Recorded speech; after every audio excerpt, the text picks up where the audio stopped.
Welcome to Power Electronics Education, Electronic Book, Lecture 3, Diode Rectifiers. This lecture is presented by Dr. Firuz Zare. The contents of this lecture are single-phase half-wave diode rectifier, single-phase half-wave diode rectifier with freewheeling diode, basically used in resistive inductive load, battery chargers, single-phase full-wave diode rectifier with center tap transformer, single-phase full-wave diode rectifier, six-phase diode rectifier, three-phase diode rectifier, three-phase full-wave diode rectifier, line impedance effects, and finally some examples.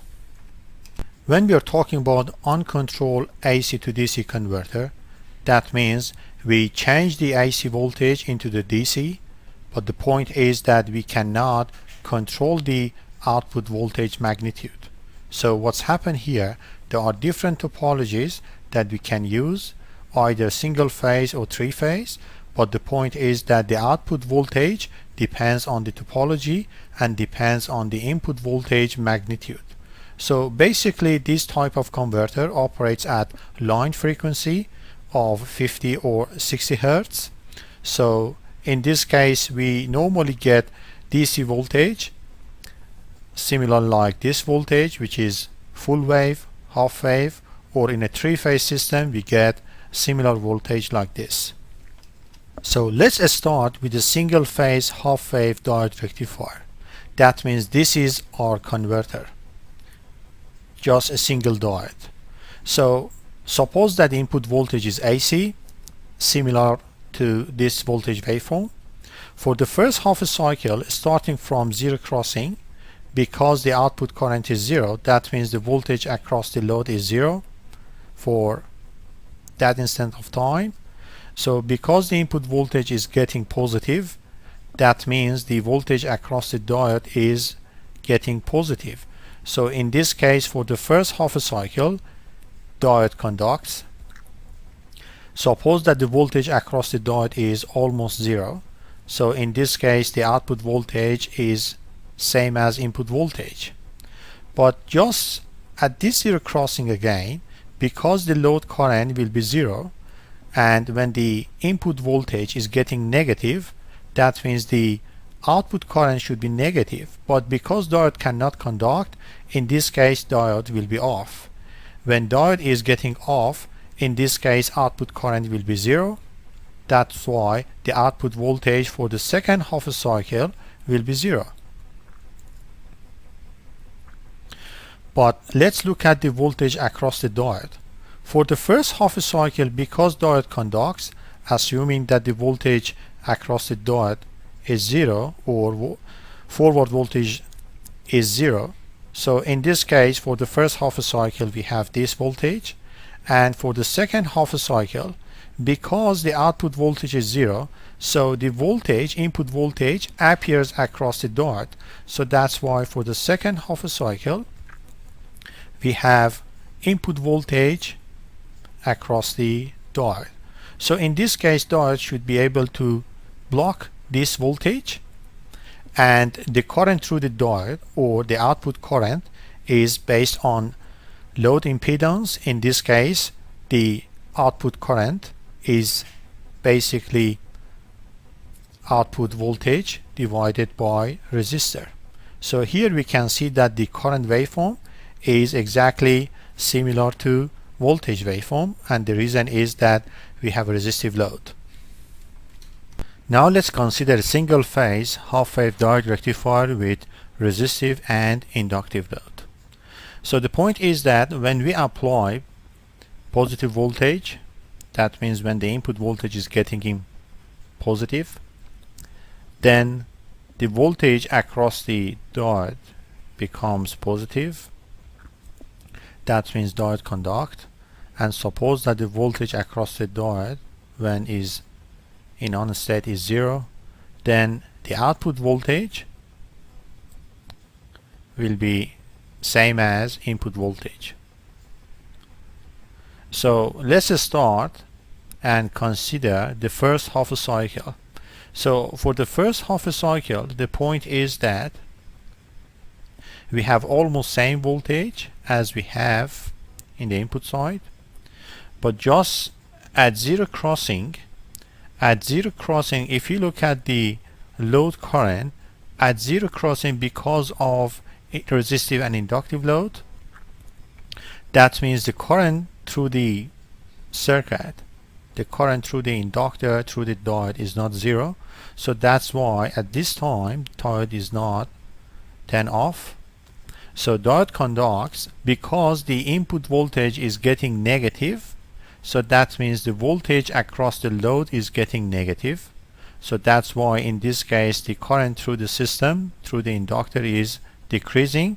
And just at this point, because the current through the inductor and the current through the diode is zero, so that's why at this time diode is turned off.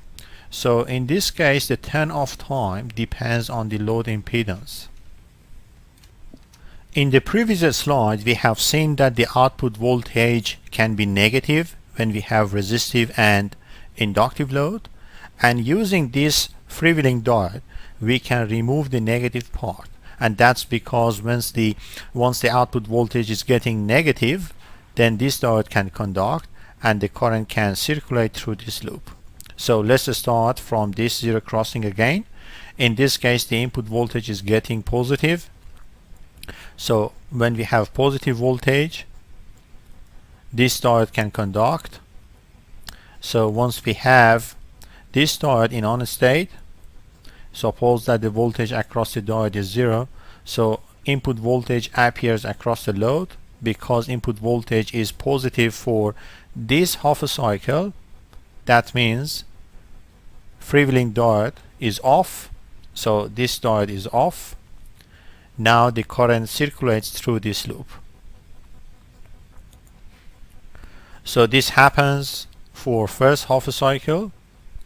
So at the end of first half a cycle, just at this zero crossing, because the input voltage is getting negative, so in this case this diode conducts and this diode will be off because the input voltage appears across the load, and because the input voltage for the second half a cycle is negative, so that's why this diode will be on and the second diode or the main diode will be off. So what's happened in this case? In this case, for the second half a cycle, because this diode is off, the current, load current, will be circulated through this diode. And suppose that the current is continuous, so that's why for the second half a cycle we can see that freewheeling diode conducts, and for the first half a cycle the main diode conducts. So the current through the first diode is this portion of load current, and the current through the freewheeling diode is this portion of load current. So in this case the output voltage is just same as input voltage just for the first half a cycle, and the second half a cycle, because this diode conducts, and suppose that the voltage across this diode is zero, that means output voltage is zero for second half a cycle. In diode rectifier, as we convert the AC voltage into DC, so it's important to find the average voltage over one cycle. So let's concentrate on this voltage waveform. In a half a wave diode rectifier, if the output voltage is same as this voltage waveform, that means for the first half a cycle the input voltage appears across the load, and for the second half a cycle output voltage is zero. So now we can write the output voltage based on this equation. First half a cycle, suppose input voltage is sine wave, that means this is peak value and this is sine wave, and the output voltage is zero for the second half a cycle.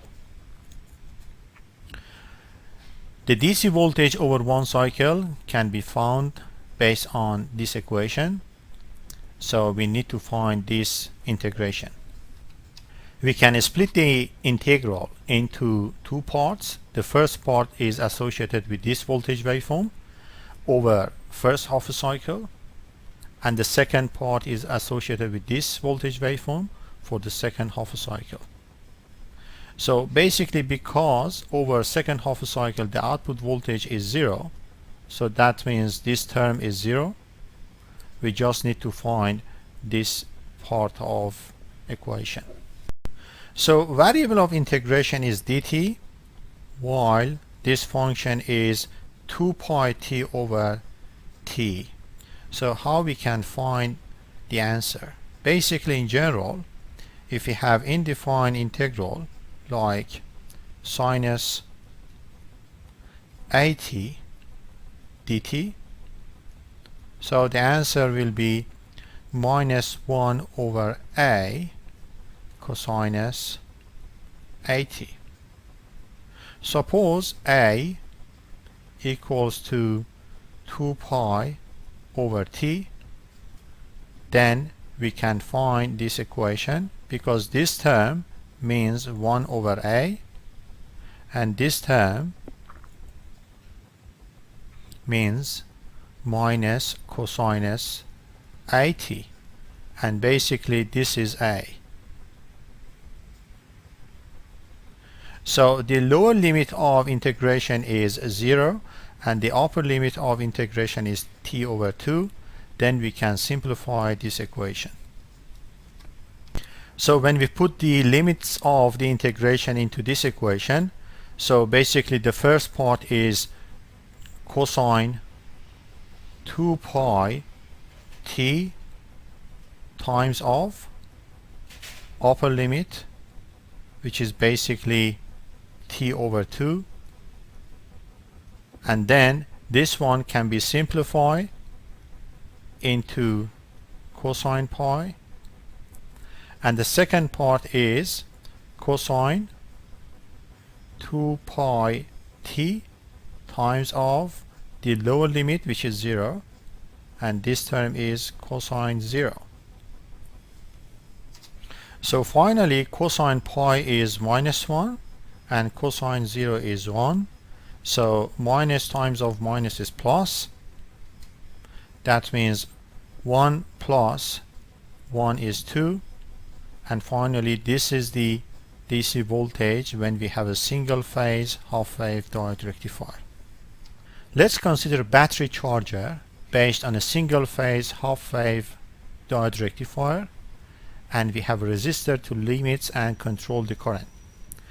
So in this case, because we have a battery here, so over first half a cycle, when the input voltage is getting positive, we cannot turn on the diode because we have positive voltage here. Just at this time, because input voltage equals to battery's voltage, then beyond this time the voltage across the diode will be positive. That means input voltage will be greater than battery's voltage, then diode can conduct. So once diode conduct, we have voltage across the load. That means input voltage appears across the load. So in this case, if input voltage is, for example, is a sine wave,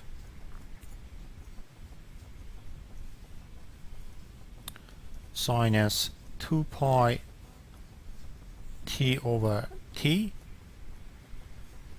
then this is the input voltage across the load. And what's the voltage across the resistor? Basically, voltage across the resistor is input voltage minus battery's voltage, or that means Vm sinus 2 pi t over t minus E. So in this case, the voltage across the resistor is input voltage minus battery's voltage. So then we can find the current through the system, because current is basically current through the resistor. That means the voltage across the resistor divided by R, or Vm sinus 2 pi T over T minus E divided by R, and that's this current. So how to find the total power and current delivered to this battery? So basically, because the current through the resistor is already same as battery's current, so that's why we have this current. We just need to find this defined integral over this cycle, and we need to find these limits of integration. So it's quite easy to find these limits of integration, because as we mentioned before, this is the time that input voltage equals to battery's voltage.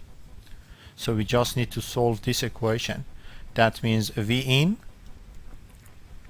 which is basically Vm sinus 2 pi T over T equals to battery's voltage. So here we can see that sinus 2 pi T over T equals to E over Vm. So from this equation we can find these times: the time that the diode conducts and the time that the diode is turned off, or we can find these limits of integration, and then we can find this region, which is basically the average current over one cycle. As I mentioned in the previous lectures, in power electronic system we cannot use any lossy components like resistor or power switch operate in linear mode, and that's because we may have less efficiency and we may have more losses. So that's why, to limit the current, instead of resistor we can have an inductor. But the point is that we need to find this integral, and we need to find the limits of integration. So it's easy to find when the diode conducts, because again, when the input voltage is equal to battery's voltage, at this time diode conducts, then we have current. Because we have voltage across the inductor, we increase the current. So that's why, as you can see here, we have current increasing, and finally at this point we can see that the input voltage is, after this time, the input voltage is less than battery's voltage. But the point is that because still the current through the inductor is positive, that means current through the diode is positive, so diode cannot be turned off. But because we have negative voltage across the inductor, so that's why the current through the inductor is decreasing. So at this instant of time the current through the diode is 0, so that's why diode will be turned off. And then we need to find this region, this area, in order to find the maximum current and power delivered to this battery. So there are few advantages and disadvantages. A main advantage is that we don't have any lossy component, and the point is that we can improve the efficiency. So to control the current, to limit the current, we can use a large inductor, but large inductor is bulky, more expensive. But the case is that the turn off time depends on the inductor impedance. So these are the issues that we have to consider when we design a battery charger. Now let's concentrate on a single phase full wave diode rectifier. That means we can rectify the first half a cycle and also the second half cycle. So that's the output voltage based on full wave diode rectifier. So in this case, to get full wave, we need to have a transformer with center tapped. That means when the input voltage is getting positive for the first half a cycle, because the input voltage is positive, that means we have positive voltage across this secondary and we have positive voltage across this secondary. If we look at this current loop, so suppose talking about zero crossing point, so the current through the resistor is 0. So when the input voltage is getting positive, that means the voltage across this diode is getting positive. Then we can turn on the diode. But at the same time, this zero crossing, because the current through the resistor is 0, if you look at this polarity, the voltage across the diode is negative. So that's why for the first half a cycle, D2 is off while D1 is on. So that's why we get positive voltage across the resistor because of this winding, and we have same scenario when we have negative voltage. That means when the input voltage is getting negative, I'm talking about second half a cycle during over this time, so then we have negative voltage across this winding and a negative voltage across this winding. So again, talking about on this zero crossing point, the current through the resistor is 0. So because the input voltage is getting negative, so the voltage across this diode is negative, so this diode is off. And because the input voltage is negative, so the voltage across this secondary is negative, so this is the voltage across the diode, so that means this diode is getting on. So if this diode is on, the voltage across the resistor is again positive. So regardless of positive half a cycle or negative half a cycle, we have always positive voltage across the load. That means for the first half a cycle and for the second half a cycle, still we have positive voltage. Now let's find the maximum voltage that the diode has to stand. For example, for the first half a cycle, this diode conducts. Assuming an ideal diode, the voltage drop across the diode is 0. For the second half a cycle, suppose that the turn ratio is 1:1. So in this case, because over the second half a cycle, the input voltage is negative, so we have negative voltage and also negative voltage here. This diode conducts for the second half a cycle. That means we have negative voltage across the load. So the voltage across this diode is this voltage plus that voltage. That means if the input voltage is sine wave, Vm sinus 2 pi T over T, that means this peak is Vm. So this peak is minus 2 Vm. So in this case, the voltage across the diode, the maximum voltage across the diode, either this diode or this diode, is minus 2 Vm.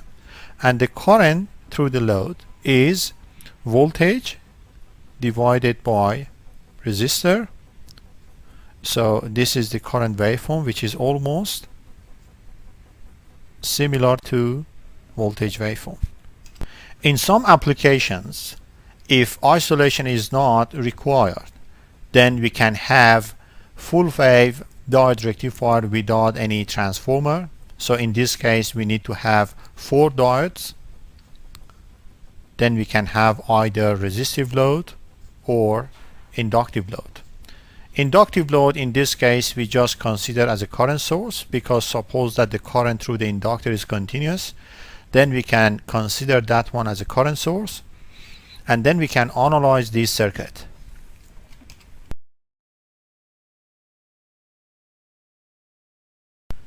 Welcome to Power Electronics Education, Electronic Book, Lecture 3, Diode Rectifiers.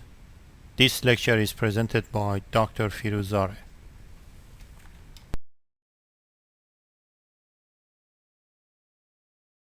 Now let's start with the resistive load.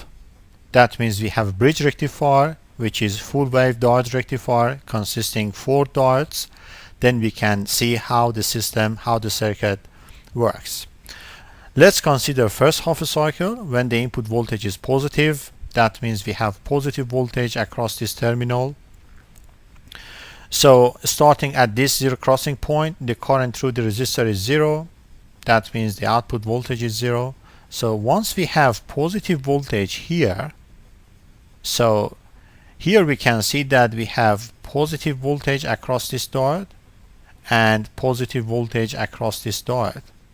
That means for the first half a cycle, D1 and D4 conduct. They conduct, and this is the circuit diagram.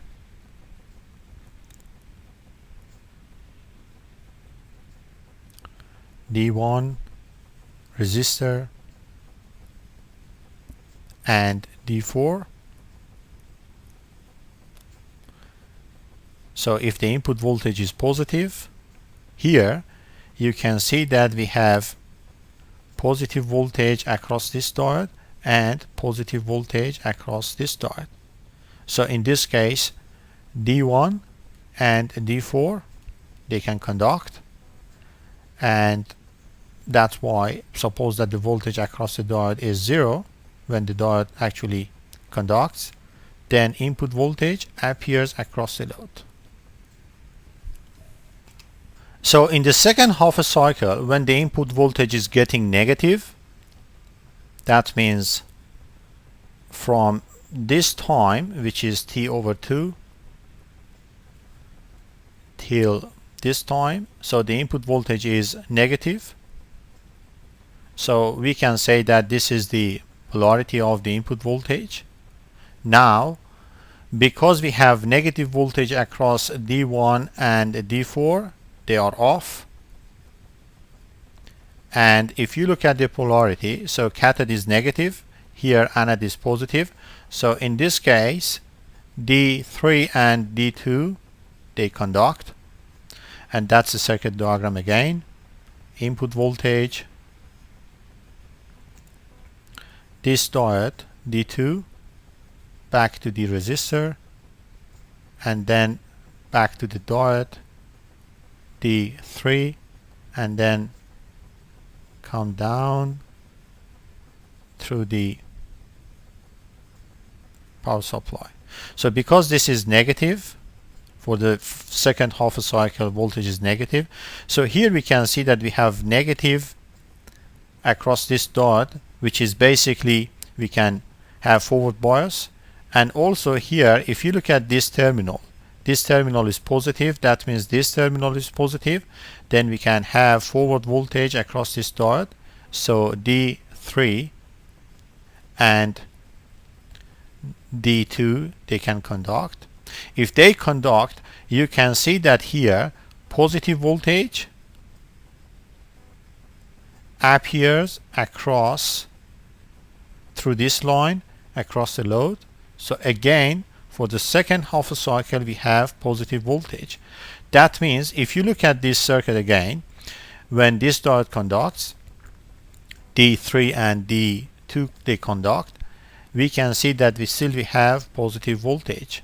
So that's why for the second half a cycle, again we can see that we have positive voltage. So this is the output voltage waveform.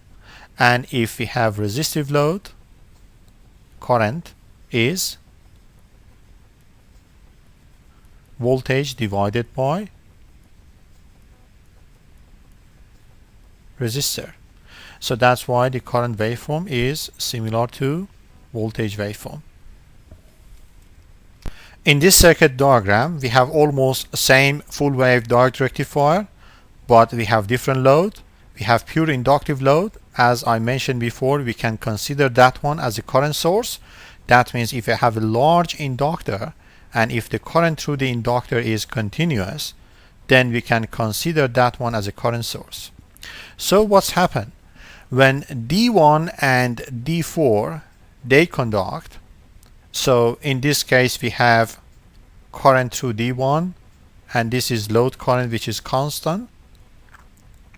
So in this case we can see that we have positive current. So input current here is shown here. That's input current. So basically input current is same as output current for the first half a cycle, but for the second half a cycle, because we turn on D3 and D2, still load current same, but the direction of input current is changed. For example, when D3 and D2 conduct, that means this is the direction of current flow through D3 load back to the D2, and now this is the direction of current. So now this is the direction of current. So for the second half a cycle, current is negative. So if you look at power system grid voltage, and suppose that we connect one diode rectifier with a large inductor, which means current source. So the current that we inject into the system, into the power system, is not a sine wave, is a square wave. So this current consists of sine wave plus harmonics. That means we inject significant harmonics into the power system. According to IEC standard, we are not allowed to increase and inject harmonics into the power system. We need to actually control that one. So basically in high power diode rectifier, when we have significant or large inductor, that means we may disturb and inject harmonic into the system, and we have to control that one either using active or passive filter. We can find the output voltage of the full wave diode rectifier. This is the equation. Basically for the first half a cycle and the second half a cycle we have same equation. Again, the DC voltage is this defined integral. This is the lower limit of integration, upper limit of integration. And again, we can split into two parts. We have same voltage for these two parts, except the limits of integral different. But we can simplify into this equation. That means 2 times of this equation, and the reason is that this area is almost same as this area. So in order to calculate this integral, we can calculate this integral and multiply by a factor of 2. So this equation means the defined integral of this area. And because we have found this integral for the half wave diode rectifier, then this is the output voltage for a full wave diode rectifier. That means if the input voltage is Vm sinus 2 pi T over T, the average DC voltage is 2 Vm over pi. In some applications, when we are talking about, for example, DC voltage, that means we need to have a DC voltage with less ripple. So the output voltage that we got from the previous diode rectifier are either full wave or half wave. So these type of waveforms are not suitable for several applications. For example, if we have electronic device, we need to have good DC voltage with less ripple. So that's why we need to have a filter. This is a very common type of diode rectifier with capacitive and resistive load. That means when we have full wave diode rectifier, this is basically the output voltage without capacitor.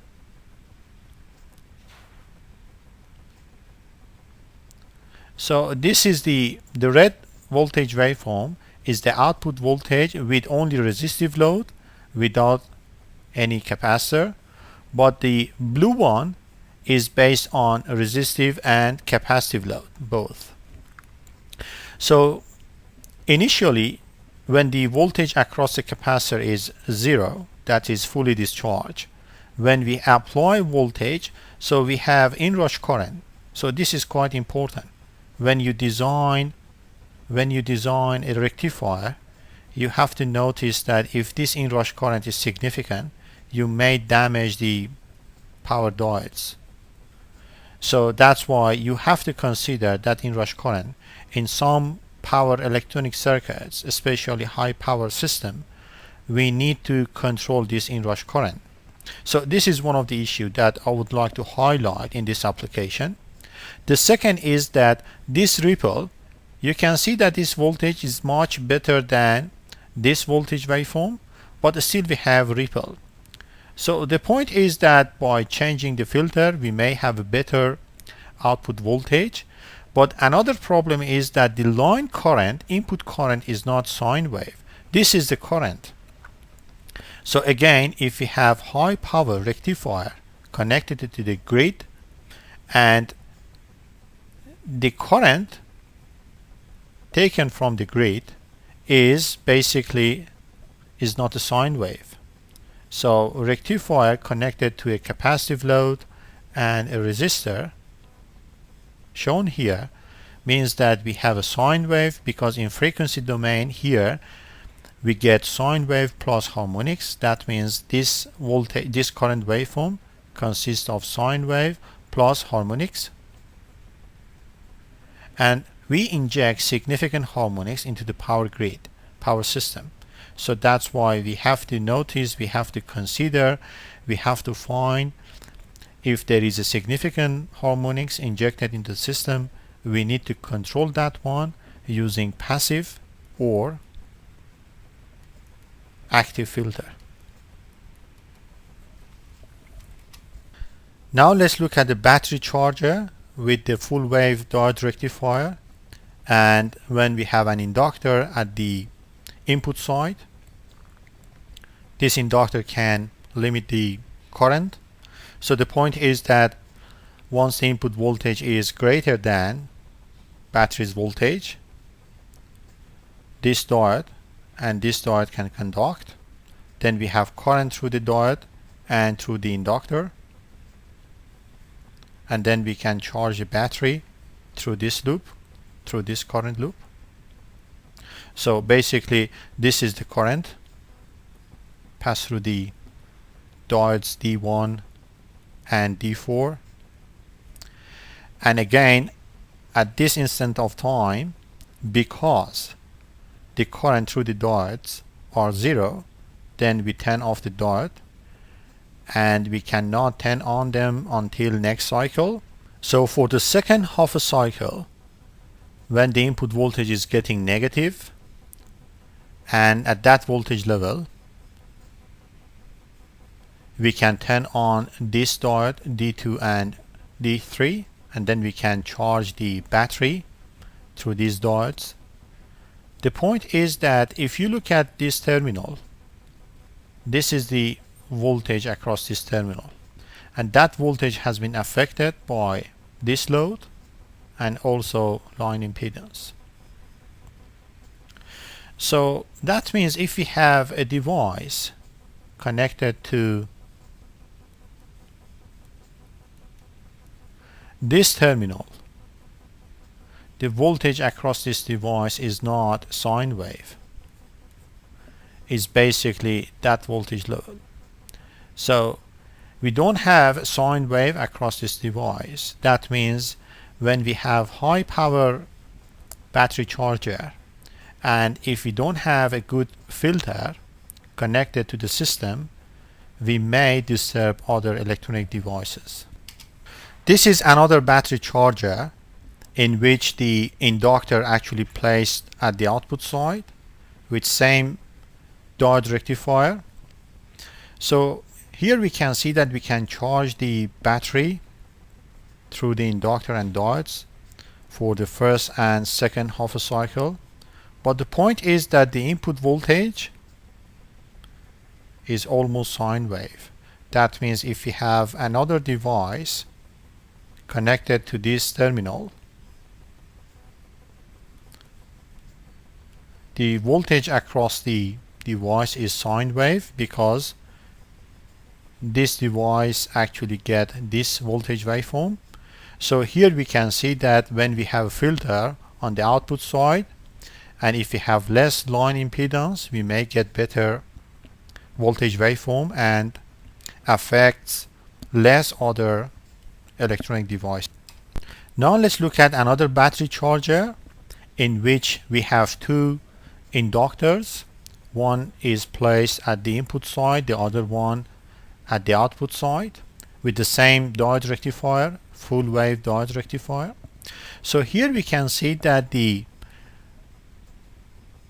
voltage at this terminal is not sine wave, but at least better than the previous case when we had only an inductor here. And that shows that still we can charge the battery for the first half a cycle and the second half a cycle. But if we have another device which is basically connected to this terminal, the voltage waveform is not pure sine wave. So that means in real case, if there is a generator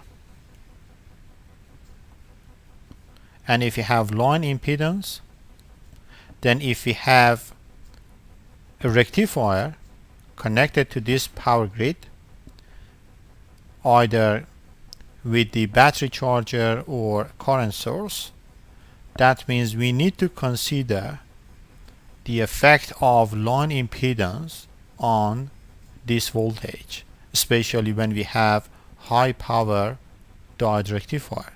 So this issue will be investigated at the end of this lecture.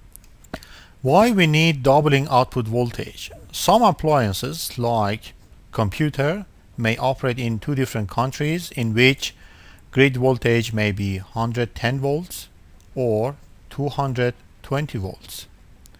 So instead of designing two different power supply, we may have single power supply with the special switch in which you can change the position of switch, and then the system can operate either at 110 volts or 220 volts. This is basically two half-wave diode rectifier, and then we can get more voltage across the load based on this simple circuit diagram, which consists of two capacitors in series. Let's start with the first capacitor, starting from initial condition. That means the voltage across these capacitors are 0. For the first half a cycle, because the voltage across the capacitor is 0, suppose that the input voltage is positive for the first half a cycle, then this diode conducts. We have input voltage across this capacitor. So that's why for the first half a cycle, the voltage across this capacitor is same as input voltage. At this time, because the voltage across the capacitor is the maximum voltage that comes from the input, so after this time, because the input voltage is decreasing, so this diode is turned off because the voltage across the diode is negative. So this capacitor can provide power for that resistor until next cycle. So let's look at the second capacitor. So for the second half a cycle, when the input voltage is getting negative, in this case we have negative voltage here, and as I mentioned before, initial condition is 0. That means the voltage across this capacitor is 0. So when we have negative voltage, this cathode is negative, this terminal is positive. That's why we have that voltage across this capacitor.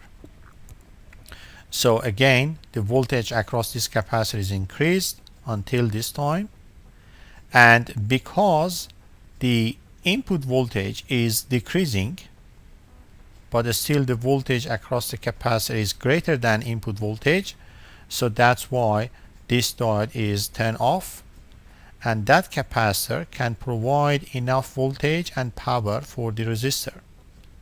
So here we can see that we have two capacitors with this polarity, and this resistor see these two capacitors in series as a voltage source. So the voltage across this resistor is the sum of this voltage and this voltage. So that's why the output voltage is double. How we can change this circuit with doubling output voltage to a normal circuit? So basically, if we compare this full wave diode rectifier with this doubling output voltage, here we can see that the input terminal is connected to these points, so we can define same terminal. So we have almost same diodes connected in series in this leg, which is almost same as this diode through this leg. So a difference between this circuit diagram and this circuit diagram is that we need to have two diodes plus one switch. So if I add one diode in this circuit diagram and another diode in this circuit diagram, and then disconnect this part and put the switch here, so in this case this circuit diagram can operate either in normal mode or doubling mode. That means if the switch is off, this is normal operation. If the switch is on, then this is doubling.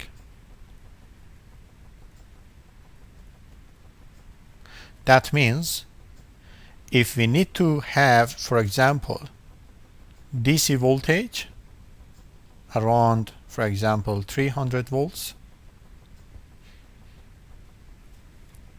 if the line voltage is, for example, Vin, which is equal to 150 sinus omega t, then we can have doubling circuit. So in this case we get approximately that voltage if we have a large capacitor with less ripple. And in another circuit, if we connect to another grid with this voltage, 300 sinus omega t, omega is basically 2 pi over t. So in this case we need to switch off. When we switch off, we almost get 300 volts. But the difference is that this circuit needs two capacitors, while in a normal circuit with Diode rectifier we may have one capacitor connected to this terminal. Another point is that ripple may be significant, because in half-wave diode rectifier when we have this type of voltage waveform, we get that voltage from first capacitor and the other one from second capacitor. So this ripple may be significant. How to improve this ripple? How to reduce this ripple? We can reduce this ripple by large capacitor, which increase the cost of system. So that's why this circuit may be suitable for low power system, in which we can get that voltage level and then we can regulate that one using another DC-DC converter. Let's start multi-phase diode rectifier with star connection and resistive load. So this is a circuit diagram which consists of 6 phases, and here we can see how the input voltage is rectified. Let's start with phase 1. Basically, here we have 6 diodes connected in this configuration, and the load actually is connected between this terminal, ground, and this common point. So because phase 1 is greater than other phases, that means this voltage comes from phase 1 and the voltage across these diodes are negative. And the reason is that V1 is greater than V2, V3, and till V6. So in this case, the only diode which conducts is D1. So over this cycle, over this time, the input voltage appears across load, and the rest of diodes are turned off. So same scenario happens for phase 2, phase 3, and others. That means in the second cycle, we may turn off D1 and then turn on D2. Now let's look at the second interval. In this case, V2 is greater than V1, V3, 4, 5, and 6. So that's why this voltage is basically connected to, this terminal is connected to V2. D2 is conducting. So that's why the voltage across these diodes are negative. So what's the output voltage? Basically, output voltage is this portion of phase 2, and output voltage for this interval is a portion of V1. So V1 and then portion of V2, and same things happen for another phase. That means over this cycle, because V3 is greater than other phases, so here we have V3. So same for other phases, for example V4, V5, and V6. So here we can see that over one cycle, that means if this is a sine wave, over one cycle, what we get 6 pulses together, which actually provides voltage for this resistive load. And what's the DC voltage? We need to find this area over this cycle, this interval, or whole area over that cycle. So that's another way that we can measure and find the output.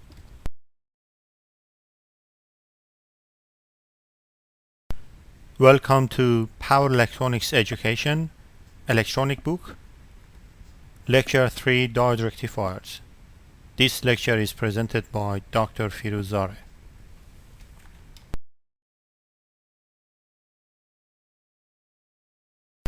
Let's consider another circuit diagram, which is a 3-phase half-wave diode rectifier with a star connection. In this case, we have 3 phases, phase A, phase B and phase C.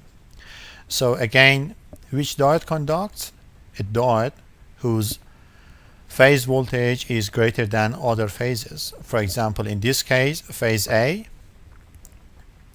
over this cycle is greater than phase B and greater than phase C. So that's why over this cycle, this diode conducts. So this is on. So in this case, this voltage appears across this load. So what's the voltage across each diode? Let's start with this diode. For example, over this period, when D1 conducts, suppose that the voltage across the diode is 0, so then we have 0 voltage. And over this cycle, because this phase actually appears across the load, that means over that cycle D2 conducts. If D2 conducts, D1 is off. So what's the voltage across the load? So this point is VB. So that point is VA. That means the voltage across this diode over that period is VA minus VB. So that's why over this cycle, the voltage across this diode is VA minus VB. And if we concentrate on this interval here, because in this case this diode conducts, then this voltage will be VC. So what's happened? We have VC here at this terminal. So the voltage across this diode is VA minus VC.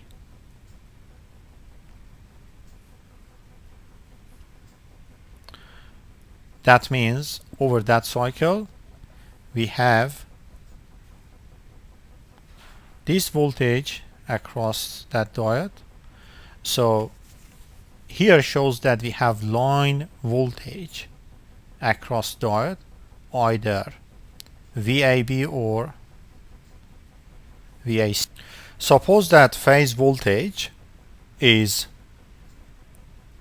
Vm sinus 2 pi T over T. That means this peak voltage is Vm. Because the voltage across the diode is line voltage, that means this peak is root of 3 Vm and with negative across the diode. So in this case, we can see that the line voltage appears across the diode when the diode is turned off. Now let's find the average output voltage for this voltage waveform. So basically, this is a sine wave for phase A, and this is phase A appears across the load. So a simple method that we can find the output voltage is to just move the axis from this time to a new frame and define a new function. So because this is my output voltage waveform, so I can define a new function. So instead of sine wave, I can say that this portion of output voltage, just this portion, is cosine 2 pi T over T.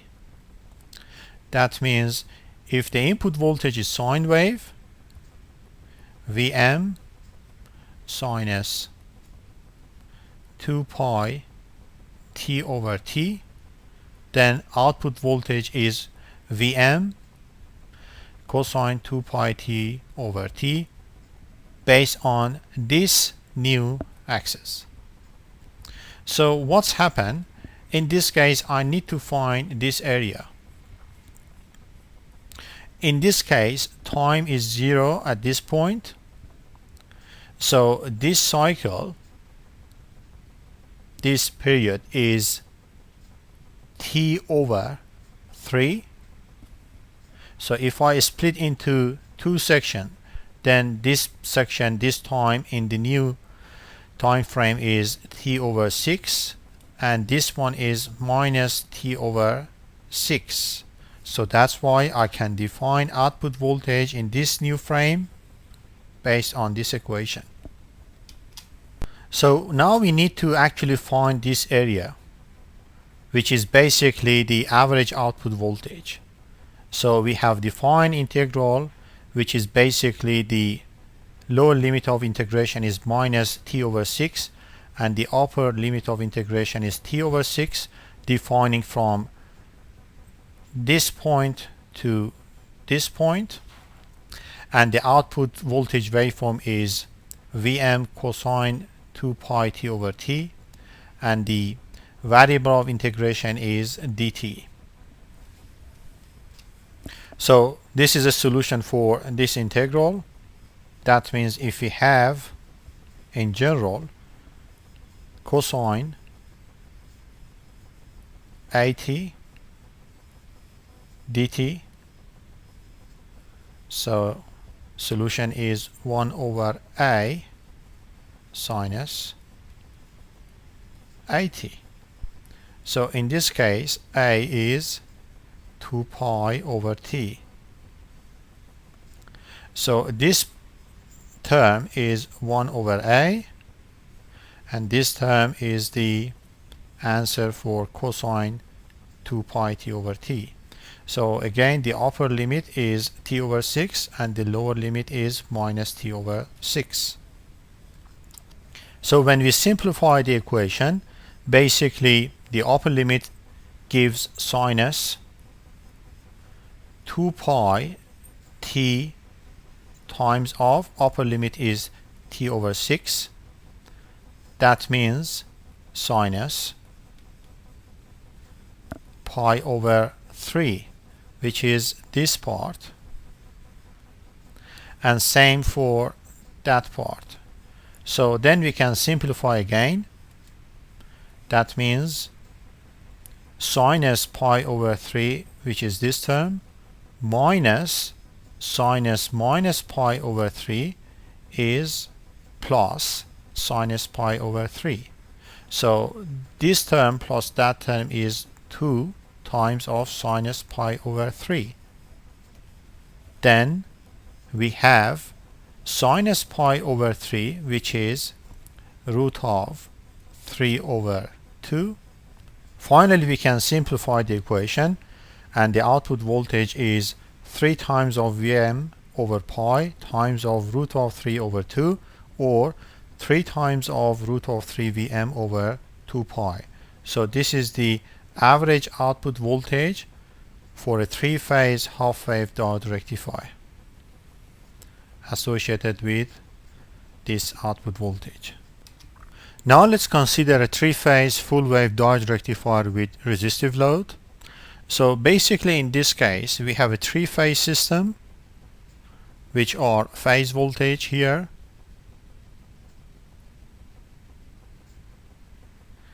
and we have also shown the line voltage. So in this case we have phase A, phase B, phase C, and also we have different line voltages that we describe in this circuit diagram. So now let's look at the topology. In this topology we have two sets of diodes. We call them upper diodes, which consist of D1, D3 and D5, and lower diodes, which consist of D2, D4 and D6. So basically in this case we have two half-wave diode rectifier. So to analyze this circuit in a simple way, we just consider the upper diodes and lower diodes as two half-wave diode rectifier, that means the upper diodes provide positive voltage and the lower diodes provide negative voltage. So in this case we just consider this set of diode with respect to positive voltage. That means when one of the phase is greater than other phases, then one of these diodes conducts, and we consider this set of diodes with respect to negative voltage. That means when one of the phases is lower than the other phases, that diode will conduct.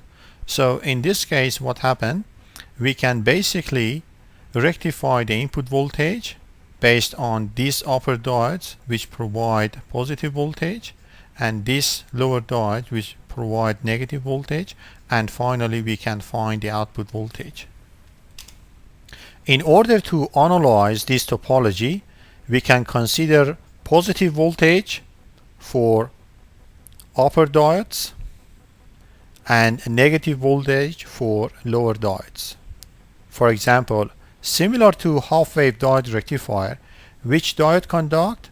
A diode whose voltage is greater than other voltage, and same for this set of diodes. Let's concentrate on this time interval. For example, in this time interval, we just concentrate on upper diodes. So in this case, the red one, which is phase C, is greater than phase A and phase B. So in the upper diodes, phase C conducts, that means the diode D5 conducts. And in the lower case, which diode conducts? A diode whose voltage is negative compared to others. For example, in this case, the blue one, which is phase B, is lower than other voltages. So phase B conducts, that means in this set, diode D4 conducts. So what's happened in this case? D5 and D4, they conduct, and that voltage appears across the load. And then we can see the current loop. This is the current loop. That means this is on, and these diodes are off. So what's happened? The voltage across the load is line voltage. That means this point, which is basically VC, is connected to positive terminal, and this point, which is basically phase B, is connected to this point. So what's the output voltage? Output voltage is VCB. So over this period, this is line voltage, which means VCB voltage in phase C minus phase B appears across the load. Then we can simply find the other voltage in different time intervals. Now let's consider next time interval. In this time interval, phase A is greater than phase B and phase C. That means in this set of diodes, D1 conducts, D3 and D5 are off, and over this cycle we can see that phase B is lower than other phases. That means in this set of diodes, D4 can conduct, and D2 and D6 are off. So basically what's happened, this point, which is VA,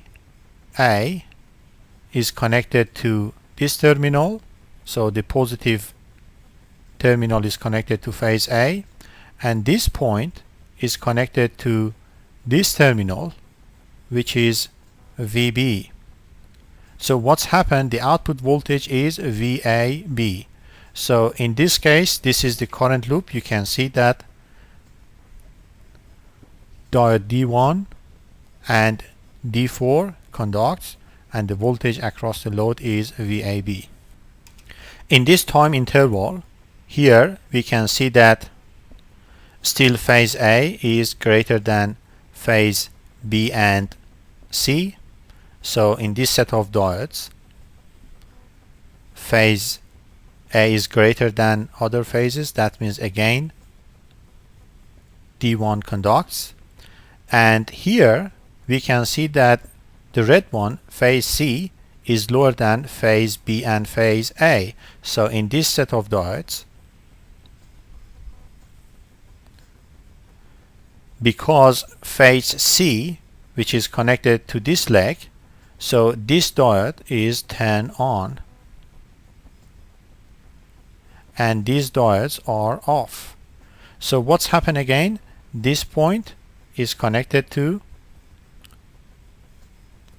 phase C and this terminal, and this point, which is phase A, is connected to this terminal.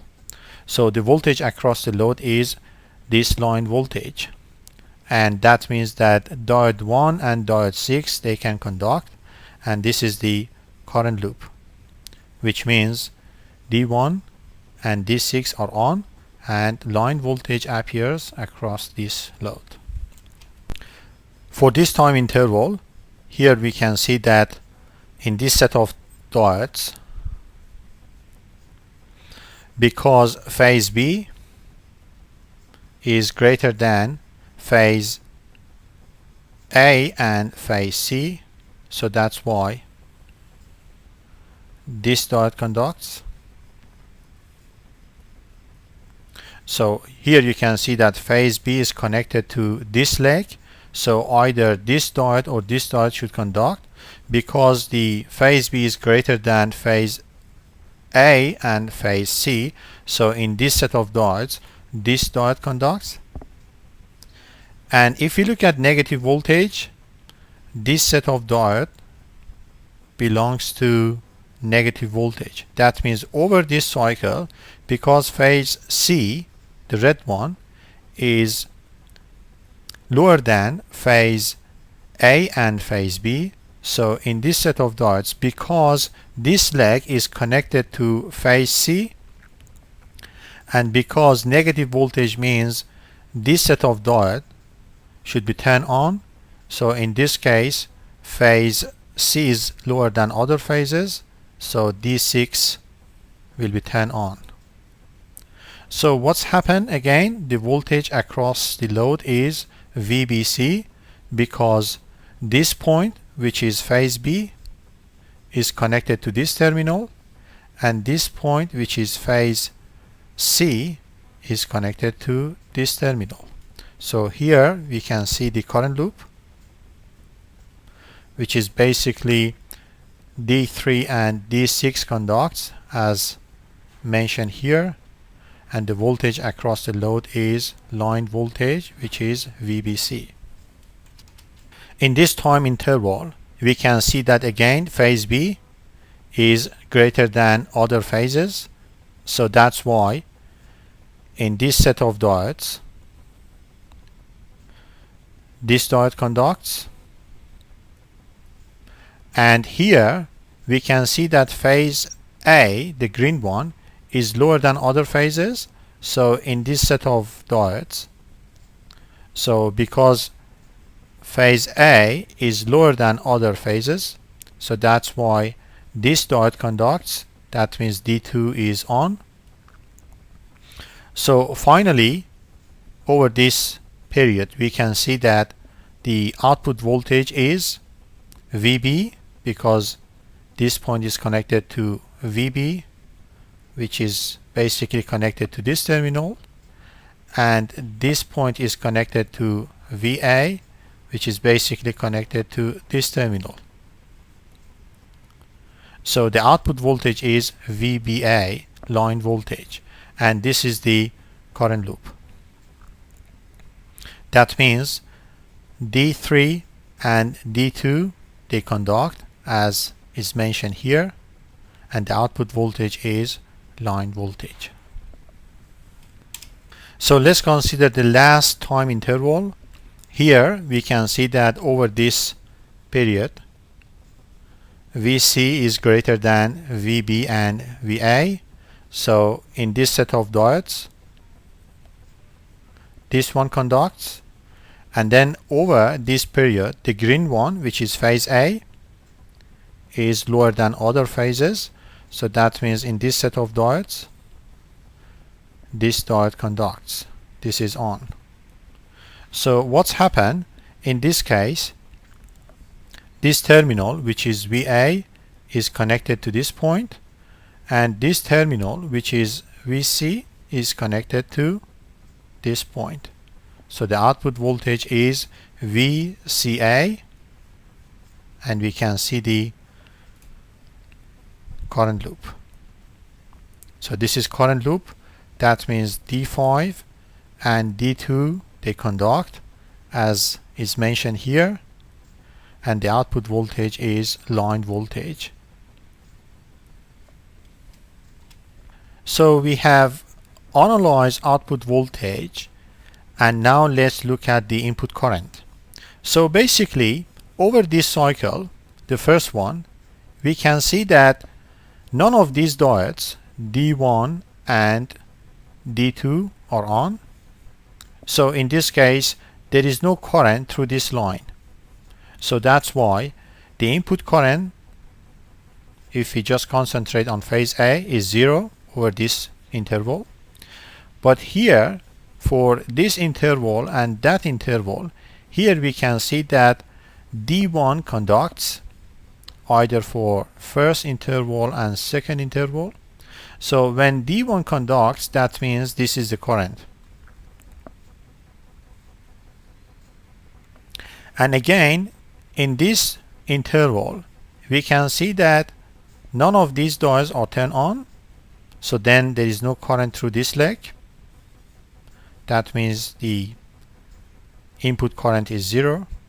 And again, in these two intervals, we can see that D2 is turned on. That means the current through the diode is this one, or the input current is negative. So that's why over these cycles, we can see that the input current is negative.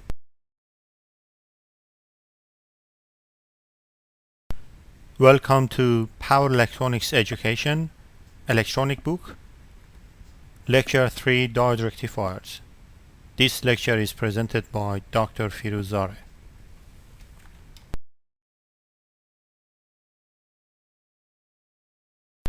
So let's find average output voltage for this full wave diode rectifier. We have found that this is line voltage. So if phase voltage is Vm sinus, for example 2 pi T over T for one of the phase, so line voltage, the peak value, maximum value, will be root of 3 times of Vm. So in this case, again, because we need to find output voltage, that means average over these intervals, for example this interval, so we can actually move the axis. That means we can actually consider this one, this voltage waveform, as a new voltage waveform. So we can define that one a cosine wave, root of 3 Vm cosine 2 pi T over T, if we just move the time axis on this point. So then we just need to find this area and find this area based on simple method.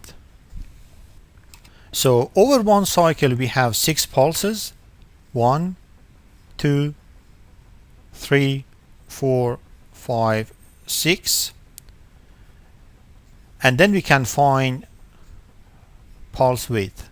That means T over 6 is basically pulse width of each section. So if this is correct, then we can simplify the waveform. That means we can move the time axis on this point, and this is our voltage waveform over that cycle, and we just need to find this area, which is basically integral over this cycle.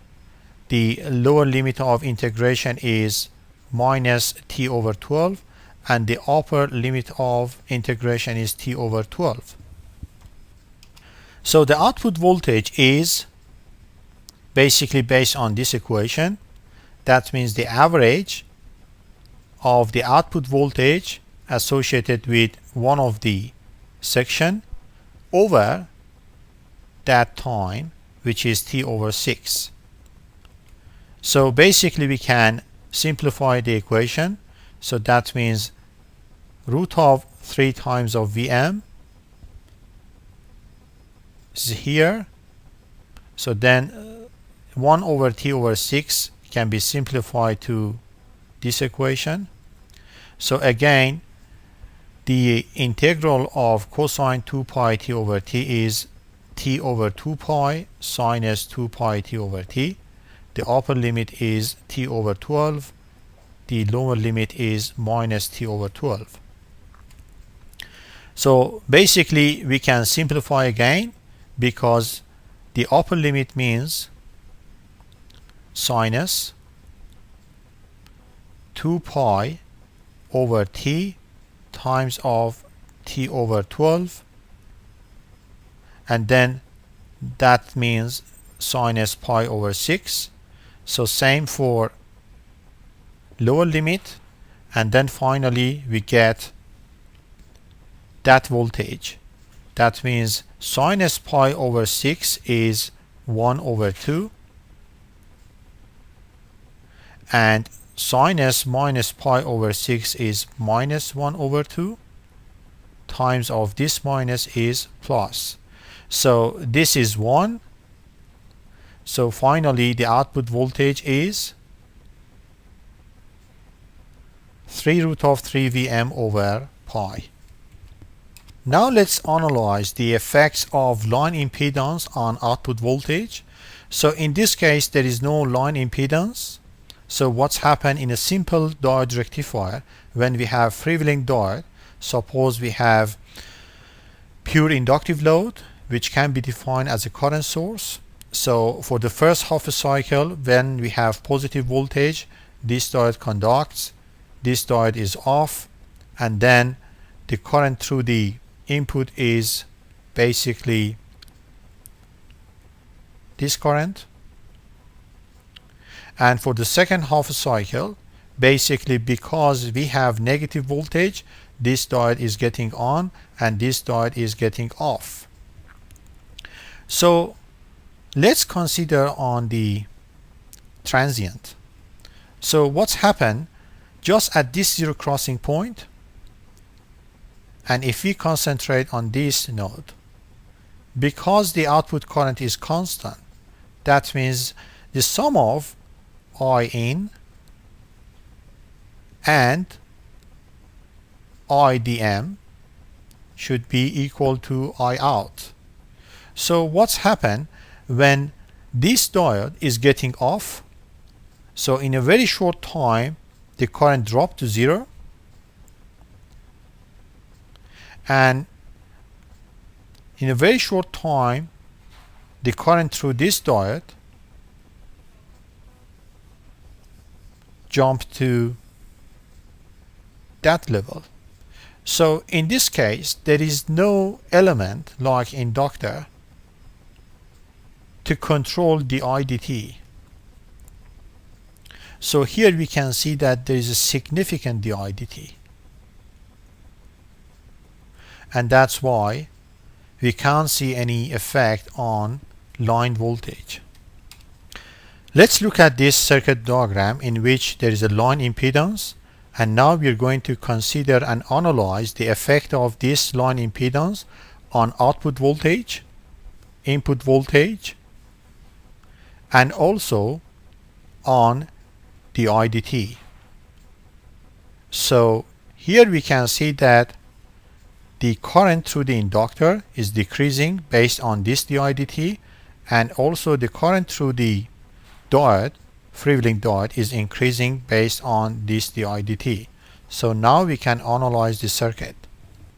So starting from this time, suppose this diode is turned on, so the current through this diode and inductor is output current. So this is current loop. So what's happened when the input voltage is getting negative? In this case, this diode will be on as well. So there is a short circuit across the load. So over that time, we can see that the output current is constant, but if we just concentrate on this node, this current, which is input current, plus current through this diode, should be equal to output current, which is constant. So that's why over this short time, when the input current is decreasing, the current through the freewheeling diode is increasing, and here we can see that the IDT has been affected by line impedance. So what's happened, basically we have short circuit when this phenomena happens. So in this case we can calculate the output voltage, because this phenomena happens two times, one here and the other at the beginning of positive cycle. So this one can affect output voltage, and also this one you can see that can affect line voltage. That means if this is grid voltage, because of this rectifier which has significant current, this voltage has been affected by this rectifier, and here we can see that this voltage is not pure sine wave. We can see that, for example, in the second half cycle, this diode is conducting.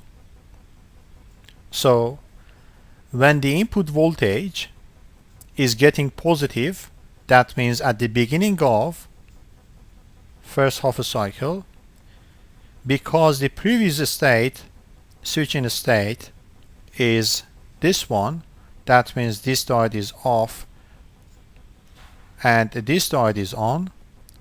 So just at the beginning of first half cycle, what's happened?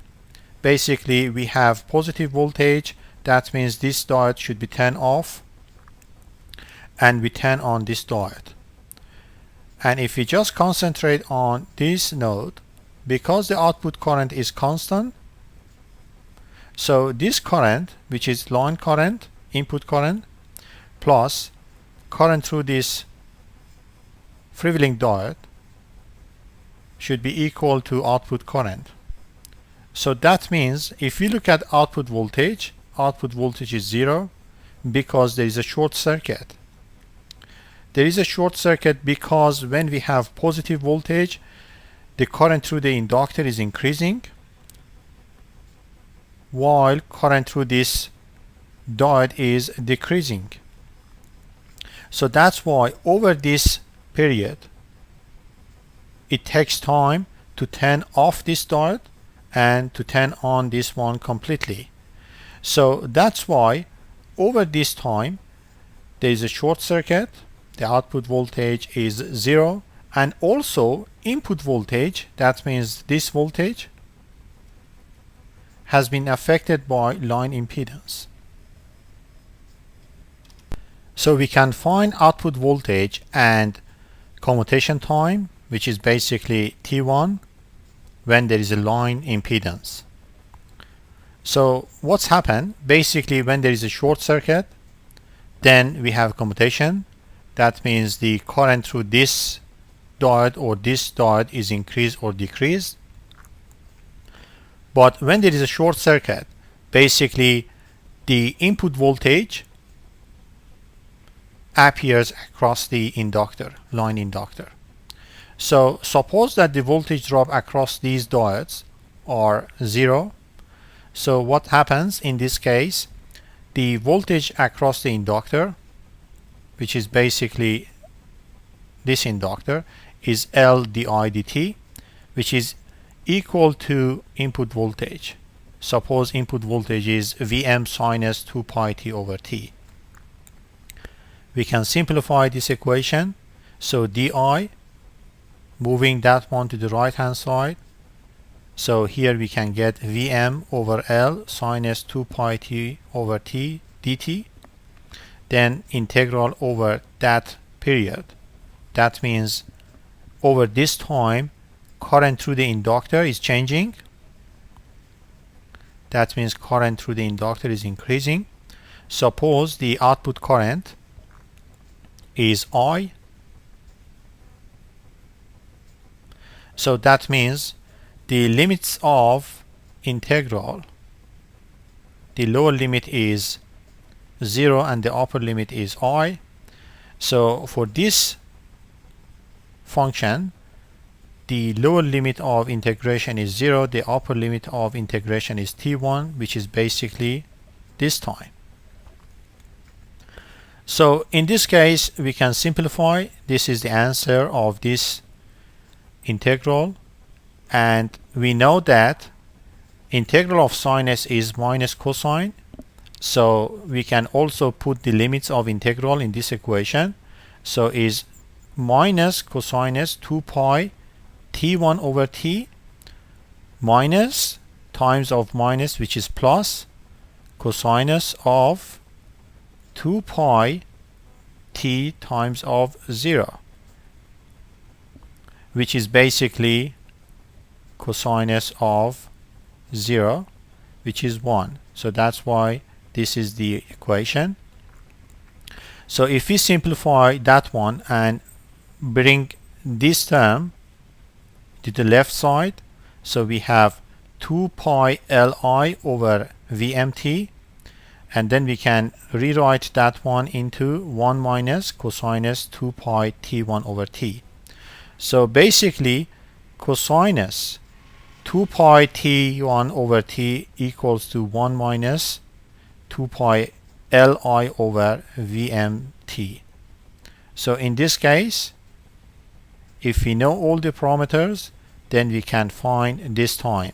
So T1 can be calculated based on this equation. Now let's calculate output voltage. Again, this is output voltage. So we can find based on this equation. So we need to find this area. So this is, we just need to find the integral over first half a cycle starting from T1 till T over 2. So again, the limits of integral is changed. The upper limit is T over 2 and the lower limit is T1.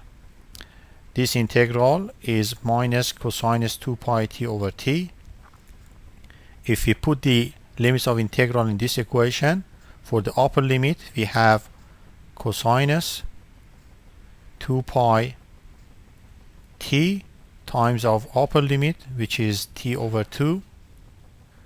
This one equals to cosinus pi, which is basically this term. And when we consider lower limit, we have this equation. So then cosinus pi is minus 1 times of minus is plus 1. So we can simplify that one. That means from the previous equation we found cosine 2 pi t1 over t as this term, and when we put in this equation we can get that voltage. A difference is that when we have no line impedance, the output voltage, the DC voltage,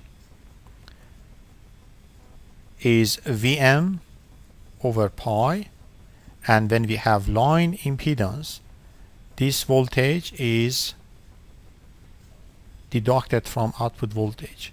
So here we can see that if L is 0, then the output voltage is same as half-wave rectifier without any line impedance. So here we can see that increasing line impedance not only change the power quality and affect the line voltage, but also change the output voltage. So using same method, we can actually look at the effects of line impedance on output voltage in a single phase full wave diode rectifier. That means suppose these two diodes are conducting, and once the input voltage is getting positive, then we may turn on D1 and D4. But again, when we concentrate on this node, because the output current is constant, so the sum of this current plus this current equals to output current. So again, when this current is increasing, the other current is decreasing. So again, the input voltage appears across the inductor, line inductor, and then we have two short circuits. One is because of positive half cycle, the other one because of negative half cycle, and the output voltage can be affected by these short circuits. And then we can use the same analysis, same equation for this circuit. Now let's consider the effects of line impedance on output voltage in a three-phase full wave rectifier. Suppose these two diodes are turned on, D5 and D4, and now in phase A, we can see that phase A is greater than, for example, phase C. So in this set of diodes, we can see that D1 should be turned on, but because of line impedance, so the current through this inductor cannot be increased immediately. So that's why we need to actually look at the IDT. So if we just concentrate on this node, we can see that the output current is constant, is load current, and the current through the phase A plus current through phase C equals to output current. So in this case, when the input current is increasing through phase A, that means the current through D1 is increasing. The current through phase C is decreasing. That means current through this diode. But when we add together, sum of these current is equal to output current. So in this case again, we can consider the effect of line impedance by considering this short circuit. So this is the current loop. So basically this is the current loop that we need to consider.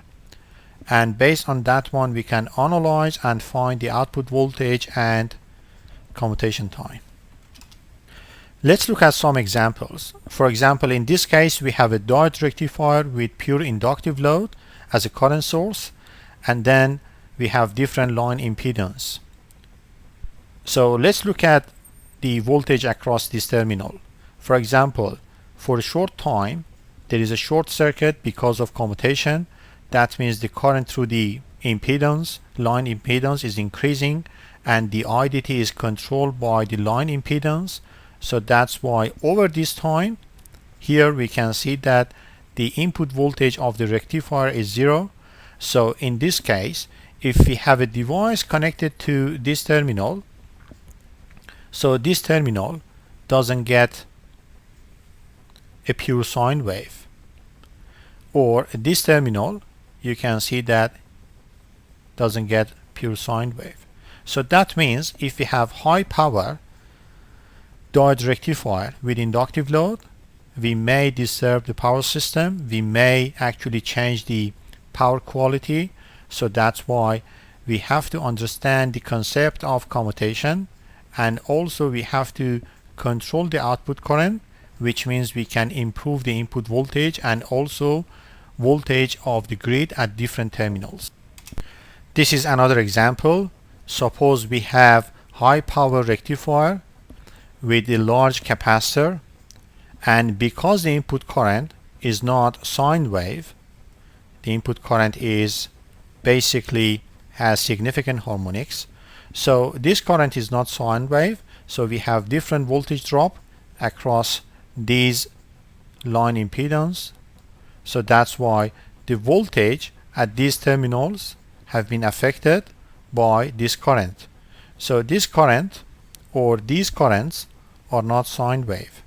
So that's why when we design a power converter, we should also consider the power quality. Especially for high power converter, we need to actually comply with IEC standard and also control the input current harmonics.